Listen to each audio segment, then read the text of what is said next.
recommend finding mentors. I mean, for me, I found it through the High Aims program. There are other programs like Pathways for Summer Health Professions, the Peers program, and these are all like pre-med focused. I'm pretty sure there are other like, you know, career-based programs as well that you can possibly join that can like be tailored to like, you know, whatever your career is, like maybe like your pre-law or your, you know, I don't know, pre-PA or something. But I would also recommend going on LinkedIn. Highly recommend creating LinkedIn way in advance. I know like some people create that like during their sophomore, junior year to build those network connections, but there's a lot of alumni on there. I know sometimes it can be a little bit overwhelming with like the LinkedIn, the entire platform, because like a lot of people like do mention the fact that, you know, they got 4.0s or like they, you know, they're at Harvard, and like that could really like, you know, discourage you. But I wouldn't necessarily say like join LinkedIn for that purpose. Join LinkedIn in the sense that, you know, you can connect with alumni, and like alumni, there's so many on there, and they can also be mentors. Even like joining organizations and like reaching out to third and fourth years, like that's also a great way to like, you know, be able to like find those mentors. And sometimes even those upperclassmen have those connections where they can be like, well, you know what, like if you're interested in cardiology, then I have like, you know, a physician and they could be your mentor. And then I think that's how like, you know, at UCLA you have like a very diverse population. Like just make sure that you use it to your own advantage, I would say. One advice I would give to someone looking to make connections or looking for these safe spaces and mentors at UCLA, if you see someone in your class, just go up to them and say hello and introduce yourself. Or if you see an event flyer on campus, just go ahead. That's how I met like my UCLA alumni mentor, who I forgot to thank, Jasmine. She was such a great help.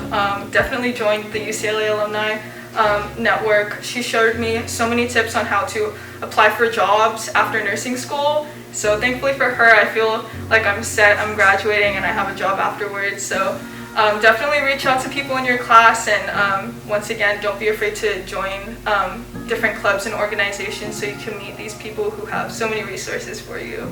I mean, I found a lot of like support and mentorship like through the organization PAC that I was in, because like a lot of the people in there are just like really sweet and like open to helping, and like they're there for you to lean on. But I'm sure there's a bunch of other organizations on campus. I would just say like try your best when you first get here to like put yourself out there and like try to be in different organizations, because you'll find a group of people who like you wouldn't expect but are just like the most supportive people you'll ever meet. My advice for people looking for support systems when you first get here, definitely allow yourself to be vulnerable. Like, I know it's hard because we're all new, this is like a whole fresh setting. For some of us it's even a culture shock, but support really goes a long way when you're not so closed off about everything.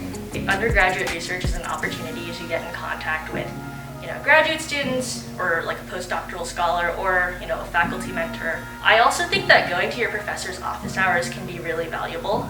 Obviously, like, they're gonna tell you, please go to office hours. And really, if you have like problems with a class, that's like a really great resource. But also, you know, if you find that you really like biochemistry for some reason, you know, go to your professor's office hours and talk about, like, ask them about their research, ask them about their day.